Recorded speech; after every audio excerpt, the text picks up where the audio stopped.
أعوذ بالله من الشيطان الرجيم.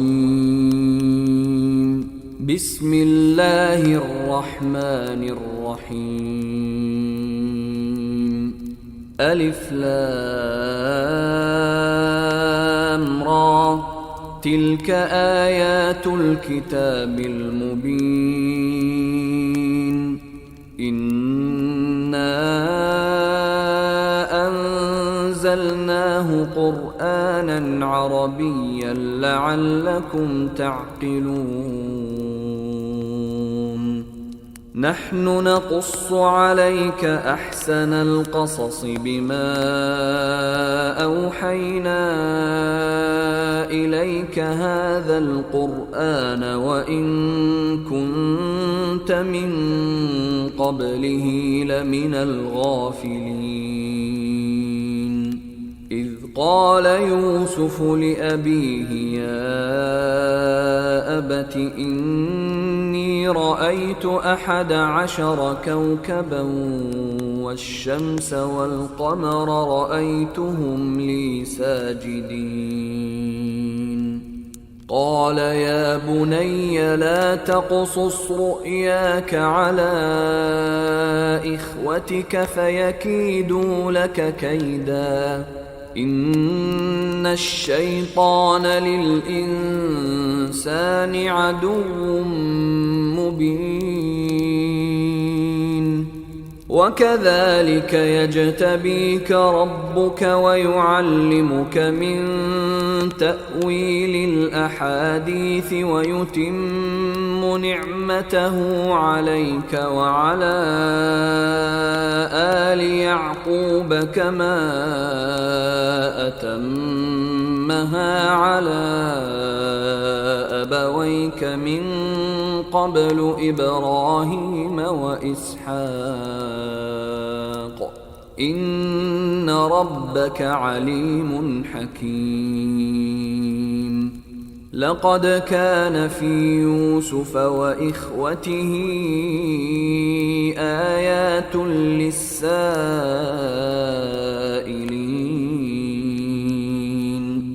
إذ قالوا ليوسف وأخوه أحب إلى أبينا منا ونحن عصبة إن أبانا لفي ضلال مبين. اقتلوا يوسف أو اطرحوه أرضا يخل لكم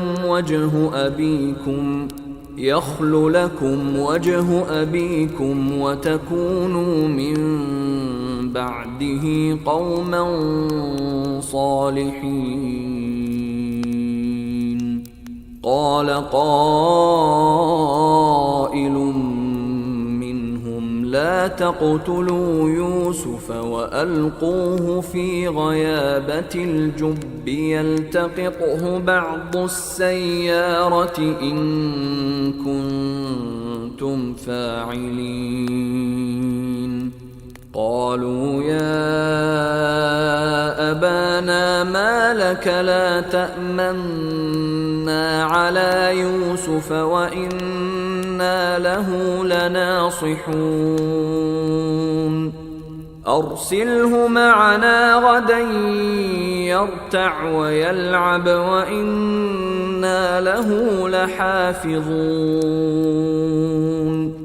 قال إني ليحزنني أن تذهبوا به وأخاف أن يأكله الذئب وأنتم عنه غافلون. قالوا لئن أكله الذئب ونحن عصبة إنا إذا لخاسرون. فلما ذهبوا به وأجمعوا أن يجعلوه في غيابة الجب وأوحينا إليه لتنبئنهم بأمرهم هذا وهم لا يشعرون وجاءوا أباهم عشاء يبكون قالوا يا أبانا إنا ذهبنا نستبق وتركنا يوسف عند متاعنا فأكله الذئب وما أنت بمؤمن لنا ولو كنا صادقين وجاءوا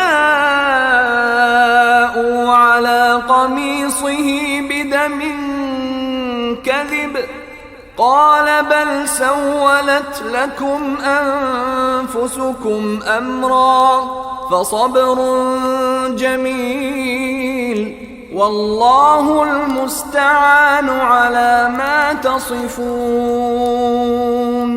وجاءت سيارة فأرسلوا واردهم فأدلى دلوه قال يا بشرى هذا غلام وأسروه بضاعة والله عليم بما يعملون. وشروه بثمن بخس دراهم معدودة وكانوا فيه من الزاهدين. وقال الذي اشتراه من مصر لامرأته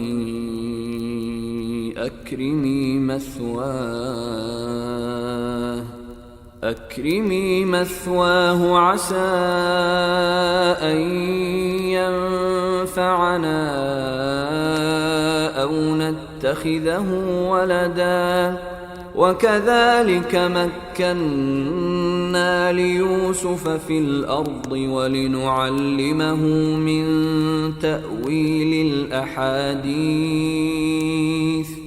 والله غالب على أمره ولكن أكثر الناس لا يعلمون.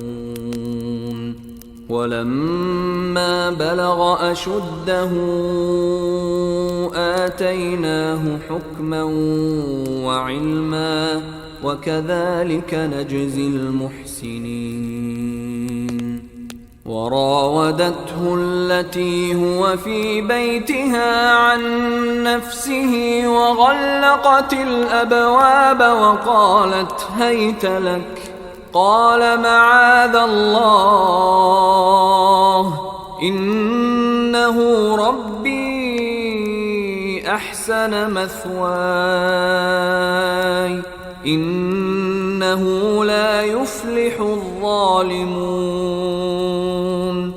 ولقد همت به وهم بها لولا أن رأى برهان ربه كذلك لنصرف عنه السوء والفحشاء إنه من عبادنا المخلصين. واستبق الباب وقدت قميصه من دبر وألف يا سيدها لدى الباب قالت ما جزاء من أراد بأهلك سوءا إلا أن يسجن أو عذاب أليم. قال هي راودتني عن نفسي وشهد شاهد من أهلها إن كان قميصه قد من قبل فصدقت وهو من الكاذبين وإن كان قميصه قد من دبر فكذبت وهو من الصادقين. فلما رأى قميصه قد من دبر قال إنه من كيدكن إن كيدكن عظيم. يوسف أعرض عن هذا واستغفري لذنبك إنك كنت من الخاطئين. وقال نسوة في المدينة امرأة العزيز تراود فتاها عن نفسه قد شغفها حبا إنا لنراها في ضلال مبين. فلما سمعت بمكرهن أرسلت إليهن وأعتدت لهن متكأ وآتت كل واحدة منهن سكينا وقالت اخرج عليهن. فلما رأينه أكبرنه وقطعن أيديهن وقلن حاش لله ما هذا بشرا إن هذا إلا ملك كريم. قالت فذلكن الذي لمتنني فيه ولقد راودته عن نفسه فاستعصم ولئن لم يفعل ما آمره ليسجنن وليكونن من الصاغرين. قال رب السجن أحب إلي مما يدعونني إليه وإلا تصرف عني كيدهن أصب إليهن وأكن من الجاهلين. فاستجاب له ربه فصرف عنه كيدهن إنه هو السميع العليم. ثم بدا لهم من بعد ما رأوا الآيات ليسجننه حتى حين. ودخل معه السجن فتيان قال أحدهما إني أراني أعصر خمرا وقال الآخر إني أراني أحمل فوق رأسي خبزا تأكل الطير منه نبئنا بتأويله إنا نراك من المحسنين. قال لا يأتيكما طعام ترزقانه إلا نبأتكما بتأويله قبل أن يأتيكما ذلكما مما علمني ربي إني تركت ملة قوم لا يؤمنون بالله وهم بالآخرة هم كافرون واتبعت ملة آبائي إبراهيم وإسحاق ويعقوب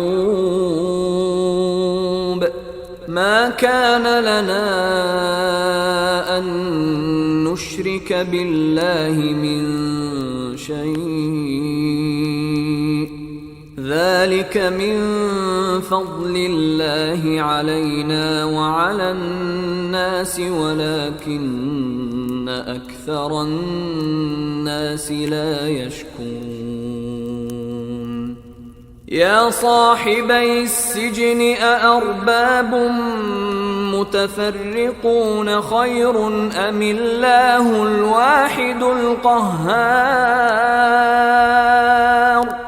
ما تعبدون من دونه إلا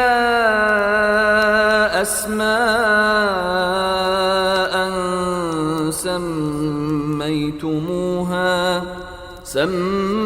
سميتموها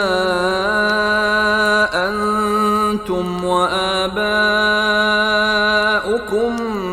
ما أنزل الله بها من سلطان إن الحكم إلا لله أمر ألا تعبدوا إلا إياه ذلك الدين القيم ولكن أكثر الناس لا يعلمون يا صاحبي السجن أما أحدكما فيسقي ربه خمرا وأما الآخر فيصلب فتأكل الطير من رأسه قضي الأمر الذي فيه تستفتيان وقال للذي ظن أنه ناج منهما اذكرني عند ربك فأنساه الشيطان ذكر ربه فلبث في السجن 10 سنين وقال الملك إني أرى 7 بقرات سمان يأكلهن 7 عجاف و7 سنبلات خضر وأخر يابسات يا أيها الملأ أفتوني في رؤياي إن كنتم للرؤيا تعبرون قالوا أضغاث أحلام وما نحن بتأويل الأحلام بعالمين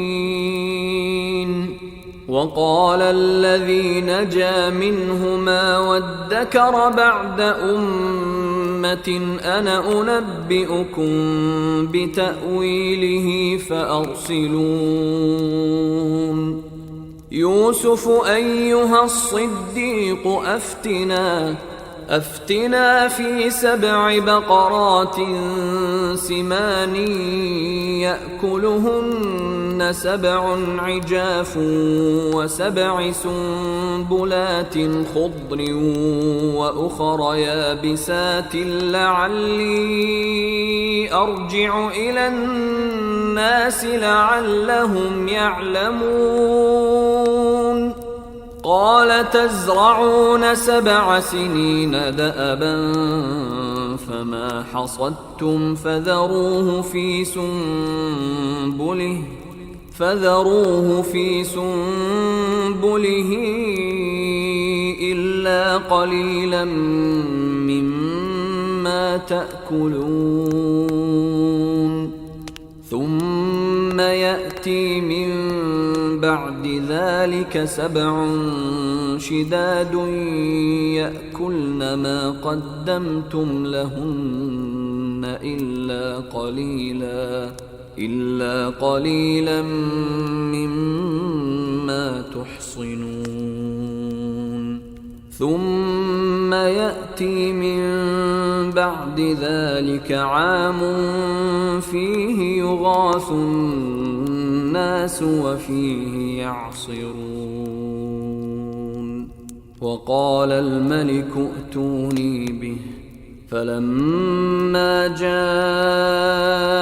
الرسول قال ارجع إلى ربك فاسأله ما بال النسوة اللاتي قطعن أيديهن إن ربي بكيدهن عليم. قال ما خطبكن إذ راوتن يوسف عن نفسه قلن حاش لله ما علمنا عليه من سوء. قالت امرأة العزيز الآن حصحص الحق أنا راودته عن نفسه وإنه لمن الصادقين. ذلك ليعلم أني لم أخنه بالغيب وأن الله لا يهدي كيد الخائنين. وما أبرئ نفسي إن النفس لأمارة بالسوء إلا ما رحم ربي إن ربي غفور رحيم. وقال الملك ائتوني به أستخلصه لنفسي فلما كلمه قال إنك اليوم لدينا مكين أمين. قال اجعلني على خزائن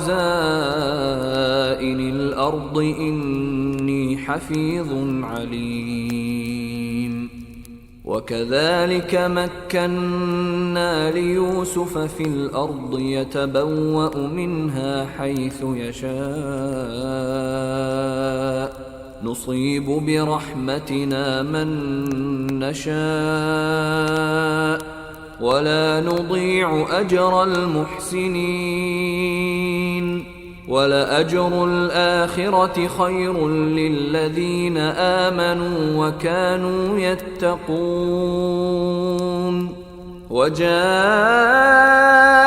إخوة يوسف فدخلوا عليه فعرفهم وهم له منكرون. ولما جهزهم بجهازهم قال ائتوني بأخ لكم من أبيكم ألا ترون أني أوفي الكيل وأنا خير المنزلين. فإن لم تأتوني به فلا كيل لكم عندي ولا تقربون. قالوا سنراود عنه أباه وإنا لفاعلون. وقال لفتيانه جعلوا بضاعتهم في رحالهم لعلهم يعرفونها إذا انقلبوا إلى أهلهم لعلهم يرجعون.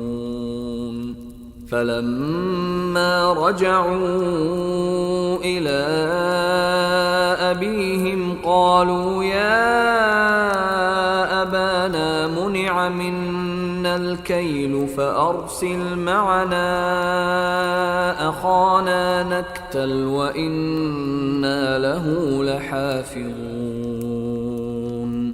قال هل آمنكم عليه إلا كما أمنتكم على أخيه من قبل فالله خير حافظا وهو أرحم الراحمين. ولما فتحوا متاعهم وجدوا بضاعتهم ردت إليهم قالوا يا أبانا ما نبغي هذه بضاعتنا ردت إلينا ونمير أهلنا ونحفظ أخانا ونزداد كيل بعير ذلك كيل يسير قال لن أرسله معكم حتى تؤتون موثقا من الله لتأتونني به إلا أن يحاط بكم فلما آتوه موثقهم قال الله على ما نقول وكيل وقال يا بني لا تدخلوا من باب واحد وادخلوا من أبواب متفرقة وما أغني عنكم من الله من شيء إن الحكم إلا لله عليه توكلت وعليه فليتوكل المتوكلون ولما دخلوا من حيث أمرهم أبوهم ما كان يغني عنهم من الله من شيء إلا حاجة في نفس يعقوب قضاها وإنه لذو علم لما علمناه ولكن أكثر الناس لا يعلمون ولما دخلوا على يوسف آوى إليه أخاه قال إني أنا أخوك فلا تبتئس بما كانوا يعملون فلما جهزهم بجهازهم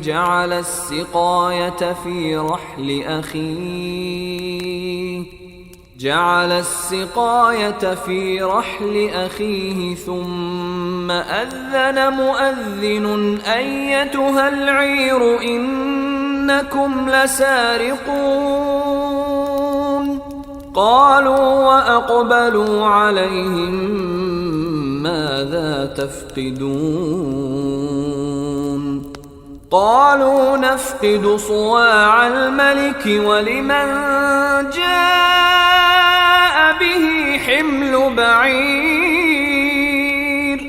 ولمن جاء به حمل بعير وأنا به زعيم قالوا تالله لقد علمتم ما جئنا لنفسد في الأرض وما كنا سارقين قالوا فما جزاؤه إن كنتم كاذبين قالوا جزاؤه من وجد في رحله فهو جزاؤه كذلك نجزي الظالمين فبدأ بأوعيتهم قبل وعاء أخيه ثم استخرجها من وعاء أخيه كذلك كدنا ليوسف ما كان ليأخذ أخاه في دين الملك إلا أن يشاء الله نرفع درجات من نشاء وفوق كل ذي علم عليم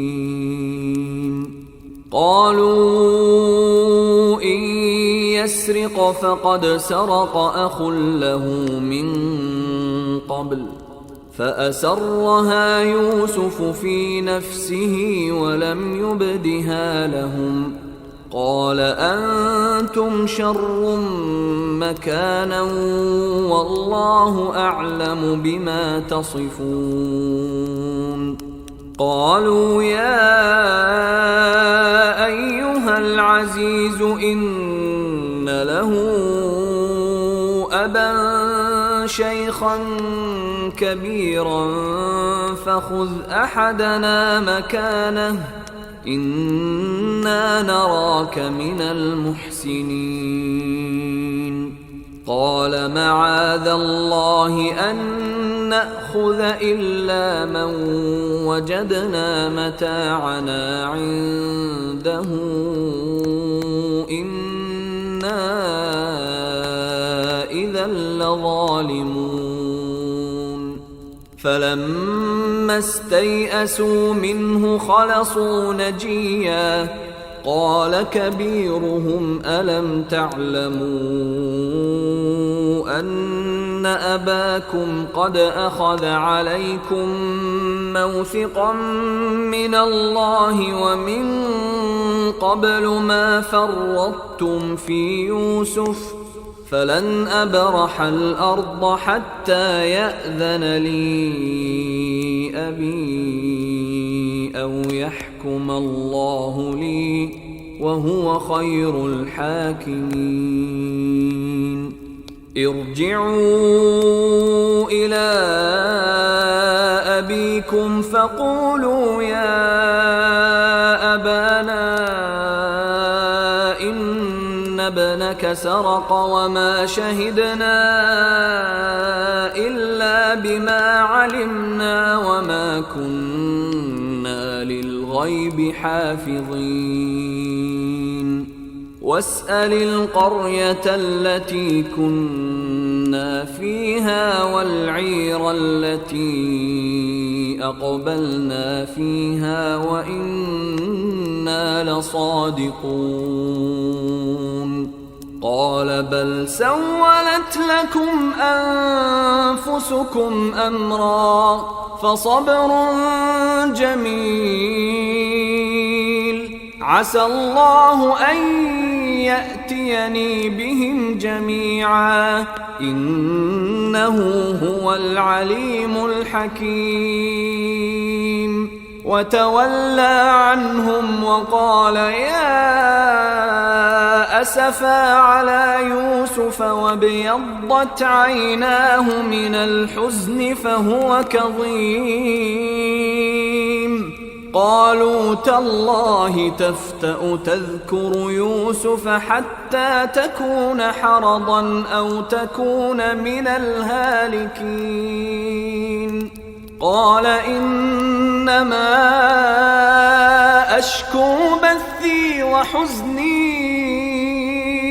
إلى الله وأعلم من الله ما لا تعلمون يا بني يذهبوا فتحسسوا من يوسف وأخيه ولا تيأسوا من روح الله إنه لا ييأس من روح الله إلا القوم الكافرون فلما دخلوا عليه قالوا يا أيها العزيز مسنا وأهلنا الضر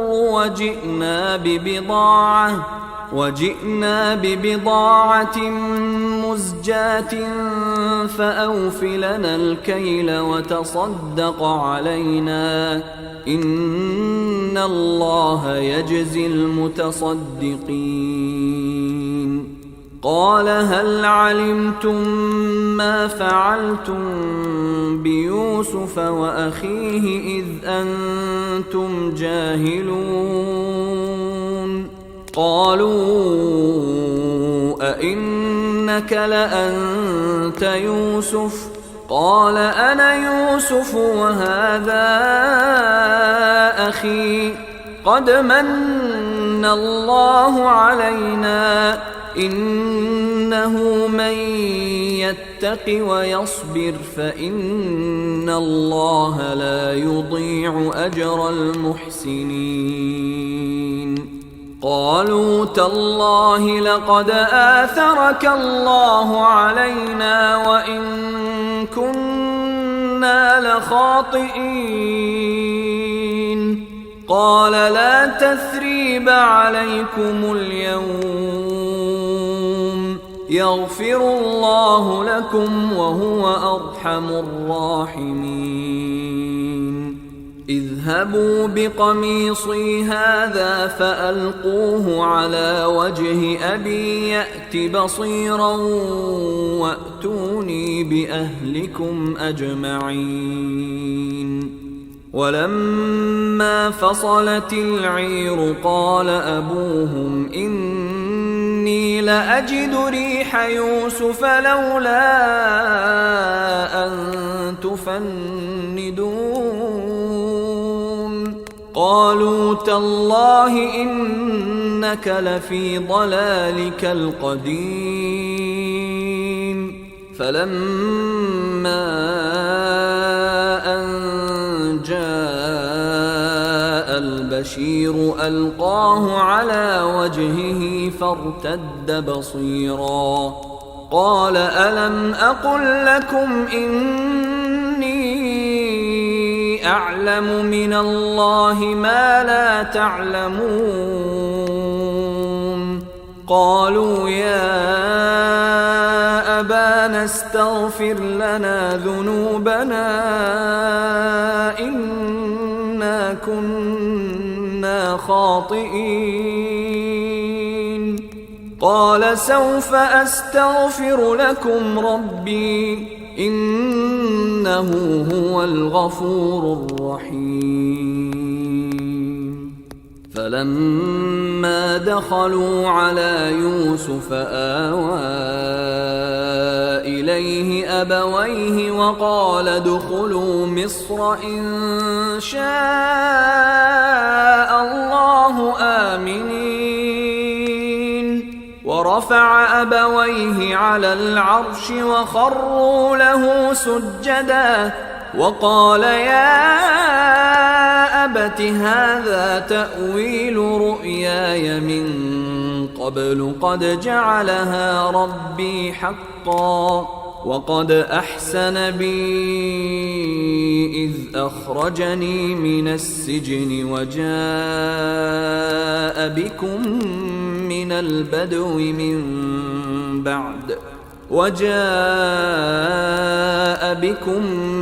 البدو من بعد أن نزغ الشيطان بيني وبين إخوتي إن ربي لطيف لما يشاء إنه هو العليم الحكيم. رب قد آتيتني من الملك وعلمتني من تأويل الأحاديث فاطر السماوات والأرض أنت ولي في الدنيا والآخرة توفني مسلما وألحقني بالصالحين. ذلك من أنباء الغيب نوحيه إليك وما كنت لديهم إذ أجمعوا أمرهم وهم يمكرون. وما أكثر الناس ولو حرصت بمؤمنين وما تسألهم عليه من أجر إن هو إلا ذكر للعالمين. وكأي من آية في السماوات والأرض يمرون عليها وهم عنها معرضون. وما يؤمن أكثرهم بالله إلا وهم مشركون.